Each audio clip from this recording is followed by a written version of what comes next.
সুপ্রিয় শিক্ষার্থীবৃন্দ, আসসালামু আলাইকুম। সবাইকে স্বাগতম তথ্য যোগাযোগ প্রযুক্তির ভুবনে।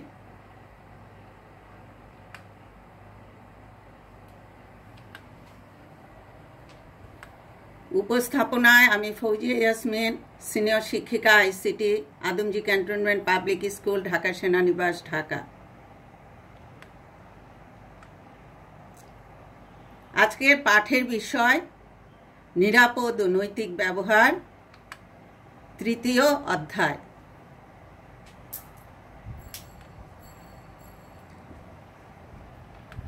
এই স্লাইডে তোমরা একটা ছবি দেখতে পাচ্ছ।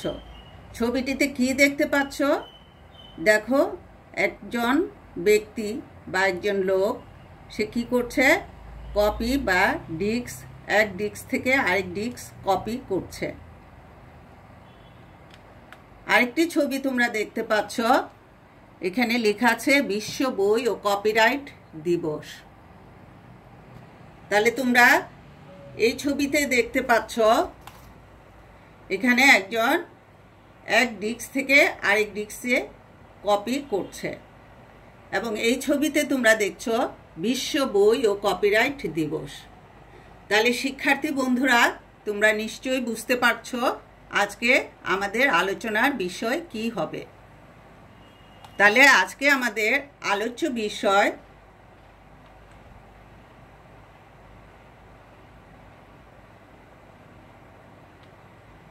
কপিরাইট, পাঠ 23। তাহলে আজকে আমাদের আলোচ্য বিষয় অধ্যায় 3, নিরাপদ ও নৈতিক ব্যবহার, এবং পাঠ 23, কপিরাইট। অর্থাৎ আজকের আলোচ্য বিষয় কপিরাইট। এখন আমরা প্রথমেই জানি কপিরাইট কি, বা কপিরাইট বলতে আমরা কি বুঝব। প্রথমেই আসি কপিরাইট কি। প্রথমে আসি আমরা কপিরাইট কি। তাহলে কপিরাইট কি তা আমরা জানি। কপিরাইট মূলত দুটি শব্দের সম্মিলন, কপি এবং রাইট।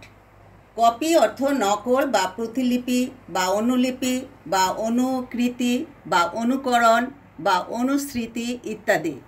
অর্থাৎ কপির এগুলো হলো নকল বা প্রতিলিপি, অনুলিপি, অনুকৃতি, অনুকরণ, অনুসৃতি। এগুলো হলো কপির কি শব্দ, বা কপিকে আমরা আরও ভাষায় বলতে পারি। তাহলে আর রাইট অর্থ কি দেখো? আর রাইট হচ্ছে অধিকার বা সত্য বা ন্যায় ইত্যাদি। রাইট অর্থ কি? অধিকার। অর্থাৎ তাহলে আমরা কপিরাইট বলতে কি বুঝছি? সহজ ভাষায় বলতে পারি কপিরাইট হচ্ছে নকল করার অধিকার বা নকলাধিকার। অর্থাৎ আমরা কোনো সাহিত্য, উপন্যাস, সিডি ডিস্ক, গান বা আমাদের পড়ালেখার বিষয়, যেটাই আমরা কপিরাইট করতে যাই বা নকল করতে যাই বা নকল করি, সেটাকে বলা হচ্ছে কপিরাইট বা নকল করার অধিকার বা নকলাধিকার। যিনি নতুন কিছু সৃষ্টি করেন, তিনি তার সেই সৃষ্টি অন্যকে জানাতে চান বা অন্যকে ব্যবহার করতে দিতে চান, তখন সেই সৃষ্টিকর্মের আরও অনুলিপি বা নকল বা কপি প্রয়োজন হয়। এই ধরনের কপি বা অনুলিপি বা নকল করার অধিকার রাখেন কেবল সেই সৃষ্টিকর্মের স্রষ্টা। রাখেন তিনি যাকে সেই শিল্প স্রষ্টা বৈধ অনুমতি দিয়েছেন।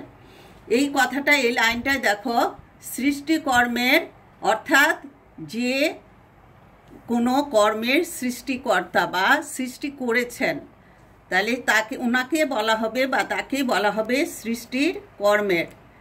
তাহলে সৃষ্টিকর্মের যিনি অধিকৃত বা যিনি সৃষ্ট কর্মকে তৈরি করেছেন, সেটা যদি অনুলিপি করা হয় বা নকল বা কপি করার প্রয়োজন হয়, তখন এই ধরনের কপি বা অনুলিপি বা নকল করার অধিকার রাখেন কেবল সেই সৃষ্টিকর্মের স্রষ্টা।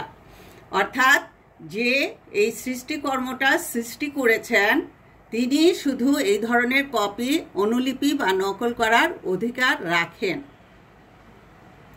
আর রাখেন তিনি যাকে সেই শিল্প স্রষ্টা বৈধ অনুমতি দিয়েছেন, অর্থাৎ আর সে কপিরাইট করতে পারবে বা সেই সৃষ্টিকর্মটাকে কি করতে পারবে, নকল করতে পারবে যদি সেই শিল্পকর্মের বা সৃষ্টিকর্মের স্রষ্টা বৈধ অনুমতি দিয়ে থাকেন। আমাদের দেশে গ্রন্থের ক্ষেত্রেই এই ধারণাটি সমাধিক প্রচলিত। বাংলায় কপিরাইটের বহুল প্রচলিত পারিভাষিক অর্থ করা হয়েছে মেধা সত্ত্ব, অর্থাৎ বাংলায় কি করা হয়েছে, পারিভাষিক অর্থ করা হয়েছে মেধা সত্ত্ব। কপিরাইট ইংরেজি শব্দ এবং এটাকে বাংলায় পারিভাষিক অর্থ হচ্ছে মেধা সত্ত্ব। বাংলা একাডেমি ইংলিশ বেঙ্গলি ডিকশনারিতেও কপিরাইটের অর্থ মেধা সত্ত্ব ব্যাখ্যায় বলা হয়েছে কোনো লেখক বা শিল্পী কর্তৃক তার সৃষ্টিকর্মের উপর একটি নির্দিষ্ট সময়ে স্থায়ী অধিকার। এই লাইনটা তোমাদেরকে আবার বুঝিয়ে দিচ্ছে।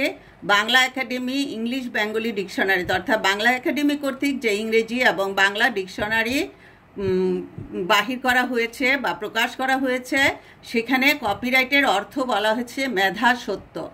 আর ব্যাখ্যা করা হয়েছে মেধা সত্ত্বে যে কোনো লেখক বা শিল্পী কর্তৃক তার সৃষ্টকর্মের উপর একটি নির্দিষ্ট সময়ে স্থায়ী অধিকার, অর্থাৎ কোনো লেখক বা শিল্পী কর্তৃক তার সৃষ্টকর্ম, যে শিল্পী বা লেখক তার সৃষ্টিকর্মকে সৃষ্টি করেছেন তার উপর একটা নির্দিষ্ট সময়ের জন্য যে স্থায়ী অধিকার সেটাই বুঝাচ্ছে।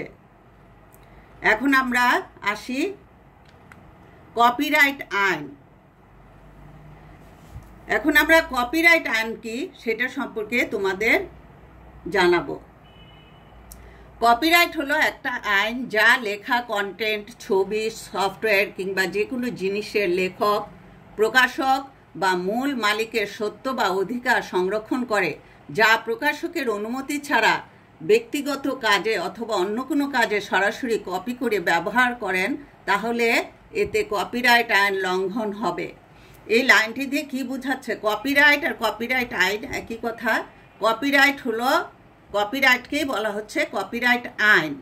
তাহলে এটা কি, ধরো কোনো সৃষ্টিকর্ম বা স্রষ্টা কি করেছেন, কোনো কন্টেন্ট লিখেছেন বা ছবি এঁকেছেন বা সফটওয়্যার তৈরি করেছেন বা যে কোনো উপন্যাস বা লেখক, প্রকাশক বা মূল মালিক, যে মূল মালিক এগুলোর তার সত্ত্ব বা অধিকার সংরক্ষণ করে। আমি একটা সফটওয়্যার তৈরি করেছি, সেটা কিন্তু আমার সত্ত্ব বা আমার অধিকার, এটাকে আমি সংরক্ষণ করব। এটা যদি কেউ কপি করে বা কেউ আমার এই সফটওয়্যারকে বা প্রোগ্রামকে কেউ যদি কপি করে ব্যক্তিগত কাজে লাগাতে চায় তাহলে কিন্তু সেটাই কপিরাইট আইনের লঙ্ঘন হবে, অর্থাৎ সে কপিরাইট আইনকে লঙ্ঘন করেছে বা কপিরাইট করার তার কোনো রাইট নাই বা অধিকার নাই। কিন্তু কেন নাই? যদি প্রকাশকের অনুমতি ছাড়া ব্যক্তিগত কাজে অথবা অন্য কোনো কাজে সরাসরি কপি করে ব্যবহার করেন তাহলে কপিরাইট আইন লঙ্ঘন হবে। কিন্তু তারপরও কপি করার কিছু কিছু আরও নিয়ম আছে, সেগুলো আমি তোমাদের জানাবো। বাংলাদেশে কপিরাইট আইন। বাংলাদেশে কপিরাইট আইন 2000, এই আইনটি 18 জুলাই 2000 সালে পাশ হয় এবং বাংলাদেশে গেজেটে প্রকাশিত হয়। ইতিপূর্বে বাংলাদেশের কপিরাইট আইন 1974 তদানীন্তন পাকিস্তান সরকার কর্তৃক জারিকৃত কপিরাইট আইন 1962 সনের সংশোধিত রূপে কার্যকর ছিল, অর্থাৎ 1962 সালে এই কপিরাইট আইনটি সংশোধিত রূপে কার্যকর ছিল। তদানীন্তন পাকিস্তান সরকারের জারিকৃত 1962 সনের কপিরাইট আইনটি বাংলাদেশের স্বাধীনতার পর এর সংশোধনীর মাধ্যমে বাংলাদেশ কপিরাইট আইন 1974 হিসেবে প্রচলন করা হয় এবং 1974 হতে 2000 সালের 17 জুলাই পর্যন্ত কার্যকর ছিল। তাহলে কি 1962 সনে যে তদানীন্তন পাকিস্তান সরকার যে কপিরাইট আইনটি বাংলাদেশের স্বাধীনতার পর কি করা হয়েছে, একটা সংশোধনীর মাধ্যমে এটাকে নাম দেওয়া হয়েছে বাংলাদেশ কপিরাইট আইন 1974 এবং এই হিসাবে 1974 হতে 2000 সালের 17 জুলাই পর্যন্ত এই কপিরাইট আইনটি কার্যকর ছিল। আমরা এরপর আসি, তোমরা অনেকে পাইরেসি কথাটা শুনেছ। পাইরেসি অর্থ কিন্তু কপি করা। তাহলে পাইরেসি অর্থ কি, বা পাইরেসি বলতে কি বোঝাচ্ছে? পাইরেসির বাংলা অর্থ বা পারিভাষিক অর্থ তাৎপর্য। পাইরেসি অর্থ তাৎপর্য, সোজা কথা তস্কর বৃত্তি, যা স্পষ্টত মেধাসত্ব লঙ্ঘন। এর উদাহরণ বিভিন্ন ক্ষেত্র থেকে দেওয়া যায়, যেমন বৈধ চুক্তিবিহীন গ্রন্থ প্রকাশ থেকে শুরু করে পুরো গ্রন্থের অননুমোদিত ফটোকপিকরণ, নকল সিডি, নকল সফটওয়্যার কিংবা মোবাইল ফোনের রিংটোনে সঙ্গীতের যথেচ্ছ ব্যবহার ইত্যাদি।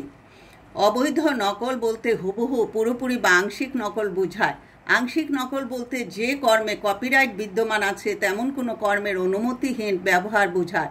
উদাহরণস্বরূপ, জেমস ওয়াটের ফর্মুলার সঙ্গে নিজস্ব ফর্মুলার সমন্বয় ঘটানো যেতে পারে, কেননা বর্তমানে ওয়াটের প্রদত্ত জ্ঞান কপিরাইট মুক্ত সর্বজনীন জ্ঞান, কিন্তু সেই ফর্মুলার সঙ্গে কোনো জীবিত বা কপিরাইটের অধিকারী উদ্ভাবকের ফর্মুলা তার বিনা অনুমতিতে ব্যবহার করা যাবে না।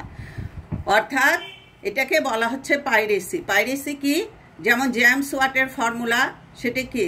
তিনি এই ফর্মুলাটা তৈরি করে গেছেন বা উনি ফর্মুলাটা দিয়ে গেছেন, জেমস ওয়াট বিজ্ঞানী, কিন্তু সেটাকে যদি আমরা কি করি, কপিরাইট করি বা অন্য কোনো আরেকজনের উদ্ভাবকের ফর্মুলা তার বিনা অনুমতিতে ওইখানে আমরা অ্যাড করে দেই সেই ফর্মুলার সাথে, কিন্তু এটা করা যাবে না, কারণ তার বিনা অনুমতিতে এটা কপিরাইট, জীবিত অবস্থায় হোক আর উনি মৃত অবস্থায় হোক, আমরা তার বিনা অনুমতিতে এটা ব্যবহার করতে পারবো না। এটাকেই বলা হচ্ছে পাইরেসি। আর তারপরে আছে যেমন ফটোকপি করা বা নকল সিডি, নকল সফটওয়্যার, এগুলো কি সবই পাইরেসির অন্তর্ভুক্ত। এখন আমরা আসি মুক্ত উপাদান। মুক্ত উপাদান কি? This definition is derived from the definition of free cultural works. মুক্ত বিষয়বস্তু বা মুক্ত সাহিত্য, যেটাকে বলা হয় ওপেন সোর্স সফটওয়্যার। মুক্ত সাহিত্য বা মুক্ত বলা হলো যে বিষয়বস্তু যে কোনো ব্যক্তি দ্বারা কোনো প্রকার ব্যতিক্রম এবং সীমাবদ্ধতা ব্যতীত, যেমন সুনির্দিষ্টভাবে নিচের অনুমতি ছাড়া যে কোনো উদ্দেশ্যে যে কোনো আকারে অবাধে দেখা যাবে, ব্যবহার করা যাবে, বন্টন করা যাবে, পরিবর্তন করা যাবে এবং নিজস্ব স্বার্থে ব্যবহার করা যাবে বা বাণিজ্যিক নিজস্ব স্বার্থে ব্যবহার করা সহ, এটাকে বলা হচ্ছে ওপেন সোর্স সফটওয়্যার বা মুক্ত বিষয়বস্তু। এটা তোমাদের একটু পরে আর একটু সুন্দর করে আর একটু সুন্দরভাবে এবং তোমাদের বুঝার যাতে সুবিধা হয় বা তোমরা যাতে বুঝতে পারো সেভাবে আমি বুঝিয়ে দিচ্ছি। আর ফেয়ার ইউজ বলে আরেকটা কথা আছে তোমাদের বইয়ে। ফেয়ার ইউজ বা সৌজন্যমূলক ব্যবহার হলো একটি ধারণা যেখানে কপিরাইট ধারকের অনুমতি গ্রহণ ছাড়া লাইসেন্সবিহীন কপিরাইটযুক্ত সাহিত্যকর্ম আইনত ব্যবহার করা যেতে পারে। অর্থাৎ যদি লাইসেন্স থাকে তাহলে কি করা যাবে? সাহিত্যকর্ম বা কপি করা আইনত করা যাবে বা আইন সিদ্ধ হবে। আচ্ছা, তোমাদের এই পাঠে আরও কিছু নতুন নতুন শব্দের সাথে বা নতুন নতুন শব্দ এবং নতুন নতুন কথার সাথে তোমরা পরিচিত হয়েছ বা হবা। এই নতুন শব্দগুলি কি দেখো? কপিরাইট, কপিরাইট সম্পর্কে তোমাদের আমি ধারণা দিয়েছি। এখন আসো পাইরেটেড। পাইরেটেড কি? যখন কোনো সৃজনশীল কর্মের কপিরাইট ভঙ্গ করে সেটি পুনরুৎপাদন করা হয় তখন সেটিকে বলা হয় চোরাই কপি বা পাইরেটেড কপি। ধরো কোনো সৃজনশীল কর্ম কপিরাইট ভঙ্গ করে সেটা পুনরুৎপাদন বা পুনরায় সেটাকে তৈরি করা হয়েছে বা উৎপাদিত করা হয়েছে, তখন সেটাকে বলা হয় চোরাই কপি বা পাইরেটেড। নেক্সট আসো ফেয়ার ইউজ। ফেয়ার ইউজ বলতে আমরা কি বুঝি? বিশেষ করে একাডেমিক বা পড়ালেখার কাজে সৃজনশীল কাজ কপি করা। যদি আমরা বা যদি তোমরা পড়ালেখার কাজে কোনো বইয়ের যে ফটোকপি করো তা কিন্তু কপিরাইট আইন ভঙ্গ করে না। এরকম ব্যবহারকে বলা হয় ফেয়ার ইউজ। তোমরা এই ফেয়ার ইউজ কথাটি বললেই তোমরা বুঝতে পারবা যে এই কথাটির অর্থ কী। যখন তোমরা তোমাদের কোনো একাডেমিক কাজের জন্য বা কোনো সৃজনশীল কর্মের জন্য বা তোমাদের কোনো পড়ালেখার বই কপি করো বা ফটোকপি করো, তখন কিন্তু সেটা কপিরাইট আইনের মধ্যে পড়বে না বা কপিরাইট আইন ভঙ্গ করবে না। এরকম ব্যবহারকে বলা হয় ফেয়ার ইউজ। নেক্সট আসি মুক্ত দর্শন। একটু আগে তোমাদেরকে একটু কঠিন করে মুক্ত দর্শন বুঝাই দিয়েছে, এখন একটু সহজভাবে বা ইজিভাবে মুক্ত দর্শনের সংজ্ঞা দিচ্ছি। কপিরাইটের যে সংরক্ষণবাদী মনোভাব, এর ভিন্নধর্মী ধারণাও বর্তমানে প্রচলিত রয়েছে। এর মূল কথা হলো কোনো লেখক, শিল্পী, প্রোগ্রামার বা নাট্যকার ইচ্ছে করলে তার সৃষ্ট সৃজনশীল কর্মকে শর্ত সাপেক্ষে সবার কপি করার জন্য উন্মুক্ত করে দিতে পারেন। এই দর্শনকে বলা হয় মুক্ত দর্শন বা ওপেন সোর্স ফিলোসফি। যারা এই দর্শনের অনুসারী তারা তাদের সৃজনশীল কর্মকে কয়েকটি লাইসেন্সের মাধ্যমে সবাইকে ব্যবহার করতে দেন। অর্থাৎ মুক্ত দর্শন বলে না যে সে মুক্ত দর্শন মনোভাবী বা সে মুক্ত দর্শনের অধিকারী। মুক্ত কি? উন্মুক্ত। দর্শন হলো চিন্তা, চেতনা। তাহলে এই মুক্ত দর্শনের চিন্তা চেতনার বা মুক্ত চিন্তা চেতনার যারা শিল্পী, লেখক, প্রোগ্রামার বা নাট্যকার, তারা ইচ্ছে করলে তাদের সৃষ্ট সৃজনশীল কর্মকে শর্ত সাপেক্ষে সবার কপি করার জন্য উন্মুক্ত করে দিতে পারেন। এই দর্শনকে বলা হয় মুক্ত দর্শন বা ওপেন সোর্স ফিলোসফি। যারা এই দর্শনের অনুসারী তারা তাদের সৃজনশীল কর্মকে কয়েকটি লাইসেন্সের মাধ্যমে সবাইকে ব্যবহার করতে দেন। নেক্সট আমরা আসি কপি লেফট। কপি লেফট বলতে আমরা কি বুঝি? কপি লেফট হলো কপি করার সানন্দ অনুমতি দিয়ে দেওয়া। যিনি সৃজনশীল কর্মের স্রষ্টা, তিনি যদি তার সৃজনশীল কর্মকে কপি করার জন্য সানন্দে অনুমতি দিয়ে দেন, তখন সেটাকে বলা হবে কপি লেফট। অর্থাৎ কপিরাইটের উল্টোটি হবে কপি লেফট। কপিরাইটে যেমন সৃজনশীল কর্মের স্রষ্টা তার কোনো অধিকার দেন না কাউকে কপি করার, কিন্তু কপি লেফট হলো সৃজনশীল কর্মের স্রষ্টা কী করেন? সানন্দে অনুমতি দিয়ে দেন সৃজনশীল কর্মকে কপি করার জন্য। নেক্সট আসো ক্রিয়েটিভ কমন্স। ক্রিয়েটিভ কমন্স বলতে আমরা কি বুঝি? সৃজনের সাধারণ লাইসেন্সের বিভিন্ন ক্যাটাগরিতে কর্মস্রষ্টার কিছু কিছু অধিকার সংরক্ষিত হয়ে থাকে। যে কেউ ইচ্ছে করলে লেখকের বই তার লিখিত বা কোনো আইনি অনুমতি ছাড়া প্রকাশ করতে পারবে না। তবে লেখকের নামে প্রকাশ করতে হবে বা সেটি দিয়ে কোনো মুনাফা লাভ করা যাবে না। এটাকে বলা হচ্ছে সৃজনী সাধারণ, অর্থাৎ ক্রিয়েটিভ কমন্স। ক্রিয়েটিভ কমন্স হলো ক্রিয়েটিভ কমন্সের বাংলা হলো সৃজনী সাধারণ। সৃজনী সাধারণ হলো লাইসেন্সের বিভিন্ন ক্যাটাগরিতে কর্মস্রষ্টার কিছু কিছু অধিকার সংরক্ষিত হয়ে থাকে। যে কেউ ইচ্ছে করলে লেখকের বই তার লিখিত বা কোনো আইনি অনুমতি ছাড়াই প্রকাশ করতে পারবে, তবে লেখকের নামে প্রকাশ করতে হবে বা সেটি দিয়ে কোনো মুনাফা লাভ করতে পারবে না। এটাকেই বলা হচ্ছে ক্রিয়েটিভ কমন্স। নেক্সট আমরা আসি ওপেন সোর্স সফটওয়্যার। মুক্ত দর্শনের আওতায় যে কম্পিউটার সফটওয়্যারগুলো প্রকাশিত হয় সেগুলোকে একত্রে মুক্ত সফটওয়্যার বা ওপেন সোর্স সফটওয়্যার বলা হয়। এই সফটওয়্যারগুলো সহজে একজন অন্যজনকে কপি করতে দিতে পারে, ব্যবহারও করতে দিতে পারে। তবে যেহেতু সবাই কপি এবং পরিবর্তন করতে পারে, তাই সারা বিশ্বের লোকেরা মিলে এই সফটওয়্যারগুলোকে খুবই শক্তিশালী হিসেবে গড়ে তোলে। এই দর্শনের আরেকটি বড় প্রকাশ হলো মুক্ত জ্ঞান ভাণ্ডার উইকিপিডিয়া, www.wikipedia.organization/org। সবাই মিলে ইন্টারনেটে এই মুক্ত জ্ঞানকোষ গড়ে তুলেছে কয়েকটি মুক্ত লাইসেন্সের আওতায়। তাহলে আমরা আজকের টপিক্সের বা আজকের পাঠের যে আলোচ্য বিষয়গুলো কপিরাইট, পাইরেটেড, ফেয়ার ইউজ, মুক্ত দর্শন, কপিরাইট আইন, copy left, creative Commons, open source software, এগুলো সম্পর্কে জানলাম। আজকে এই অধ্যায়ের সম্ভাব্য প্রশ্ন: ওপেন সোর্স ফিলোসফি বলতে কি বুঝো? কপিরাইট আইন কি? ফেয়ার ইউজ বলতে কি বুঝো লিখো। ওপেন সোর্স সফটওয়্যার ও কপি লেফট সম্পর্কে বুঝিয়ে লিখো। তোমরা এই প্রশ্নের উত্তরগুলো ভালোভাবে অনুধাবন করবে এবং সাবমিট করে লিখে সাবমিট করবে। আজকের আলোচনার আমি এখানেই পরিসমাপ্তি ঘোষণা করছি। সবাইকে ধন্যবাদ। আল্লাহ হাফেজ।